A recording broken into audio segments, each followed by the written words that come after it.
Hey, y'all. Welcome to another episode of the Tar Heels Insider Podcast right here on SI. My name is Grant Sastray. I'm your host and also the lead beat writer for North Carolina Tar Heels on SI. So I always bring you all the latest coverage in regards to UNC athletics. And it's here. Today is the start of the college football season. Of course, North Carolina's not playing today, but it's week 0. You got some decent games on. Farmageddon, which is between Kansas State and Iowa State, that will be played later today. And it should be a good one. I mean, I think you got I think they're like number 18, number 22, if I remember correctly. Yeah, 17 and 22. And it's being played in Ireland at noon. So make sure to go check that out. But anyway, because North Carolina's not playing today, let's do a quick vibe check. And I want to know what you guys are feeling.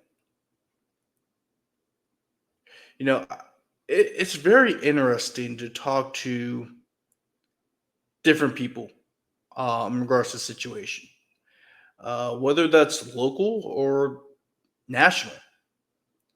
And what North Carolina is dealing with, it's a very, very, very unique situation. You have a new head coach in Bill Belichick, right? I mean, Mac Brown was fired at age 73, and then you hired Bill Belichick. Yes, and yes, he is the greatest, head coach of all time, regardless of level. He's also 73 years old, right? So he's near the end of his career. You have a team that has over 70 new players on the team. And then on top of that, I mean, you really don't have that much production on the offense, right? You lost a lot of your running backs. Well, you lost Amari and Hampton.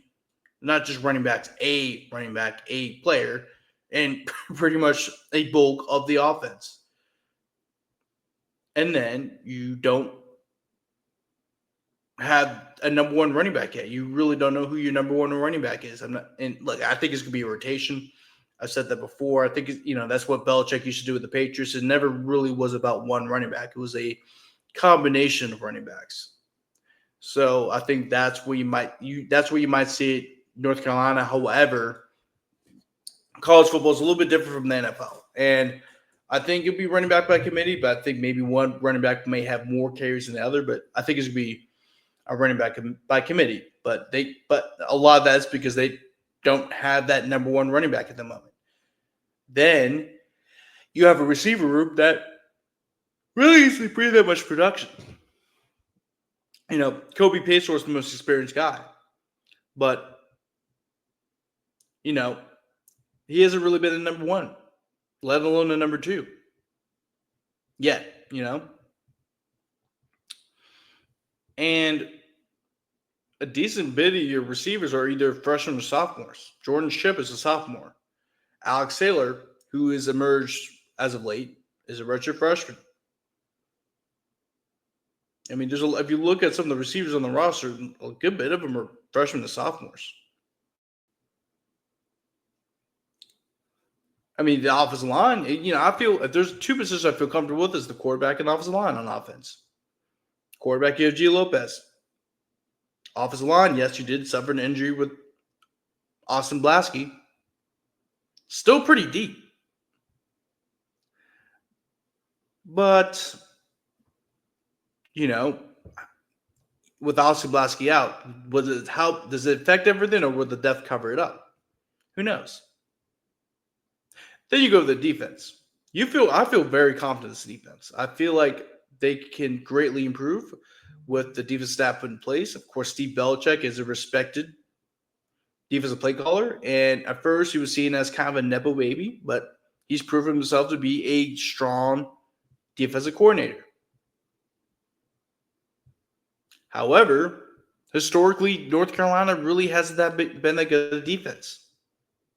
It really hasn't. And I understand if fans are not really sure what to expect this defense. They want to wait and see. I don't blame them. The defense has been pitiful in North Carolina for a good little while. That's been one of their biggest drawbacks and why they haven't gotten as far as a program. It's true. So, it's kind of a weird, like I said, it's a weird situation. Nobody really knows what to think. There's a lot of unknowns on this team. I don't even know what to think, and I cover the team. It's partially because Bill Belichick never lets us view the practice, which is true. But he has a chance to do something special, Chapo. I think they can win games. I think realistically, this is a 7 or 8 win team.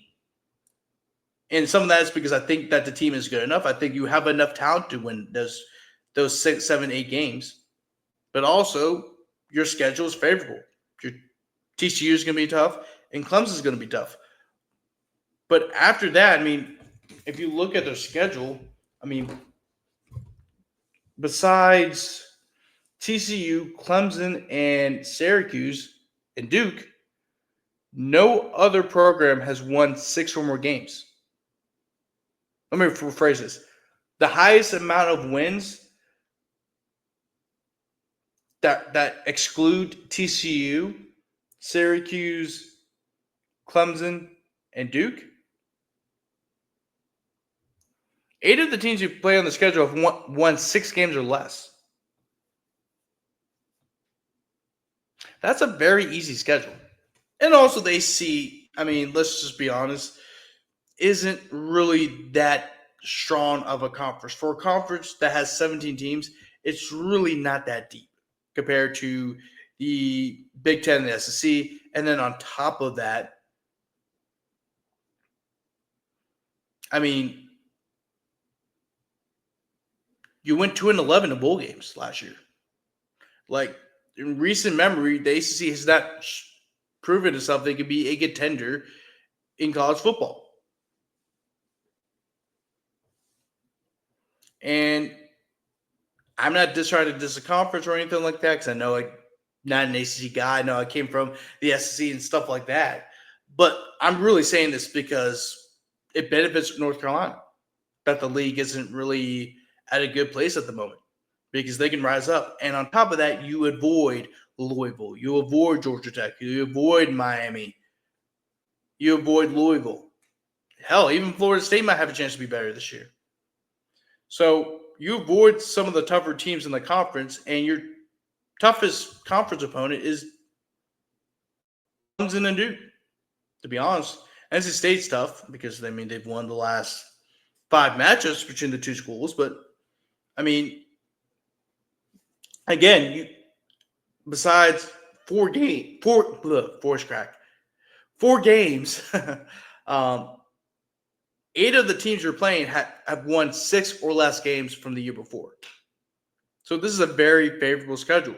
But once again, I don't know what this team is going to do. I don't know what they're going to accomplish. I don't even know who's on the depth chart. Outside of maybe a few, like the defense and like a few players on the receiver corps and the offensive line because they're still trying to figure out the offensive line. A lot of unknowns in this team. And from hearing from different people, some people say they're going 7-5. Some people say they're going 6-6. Some people are saying they're going 5-7. Some people are even saying they're going 10-2 or 11-1, which isn't realistic. But their schedule is favorable. What could happen? Let's be honest.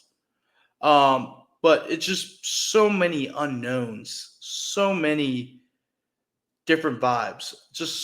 It's a weird feeling, but it's almost like a positive feeling. It's nothing negative. It's like it's positive energy going across Chapel Hill. I know it sounds like a one of those like spiritual like single ladies that have a bunch of cats, but I mean, it's almost like there's a positive vibe going through Chapel Hill at the moment. I mean, everyone around here is very excited to see this football team, and that's really never been the past. It's never been that way in the past. Of course, people love football and they want to see football, but like people legit want to see what's going on in Keenan Stadium this year. So it's just weird, like the different vibes around this program. It's just weird. So, what is your vibe? Seriously, what's my? I don't even know what my vibe is. I'm really, like, what's your vibe? It's more of a rhetorical question, but it's a very interesting to hear different people's perspectives on what this team could be. That's going to do it for today's show. Once again, I am your host, Grant Sasher, the lead beat writer here for the North Carolina Tar Heels on SI. Make sure to go follow us on Twitter at Tar Heels on SI. Make sure to go follow me on Twitter at Sasher Grant. It's my last name, first name. And if you have a hard time trying to spell it, open up the cabinet, take out your Tony Sasher seasoning, look at it, you'll be like, all right, yeah, that's how you spell it. And then go follow me. Also, make sure to go check out our Facebook page, like the Facebook page as you get all the latest content for North Carolina athletics. And also make sure to go to check out the site at si.com/colleges/UNC. Thanks again so much for watching, and you guys have a great rest of your Saturday and enjoy even though it's not a whole lot of football, but the little bit of the opening weekend you possibly can. Because next week, ooh, baby. See you guys next time.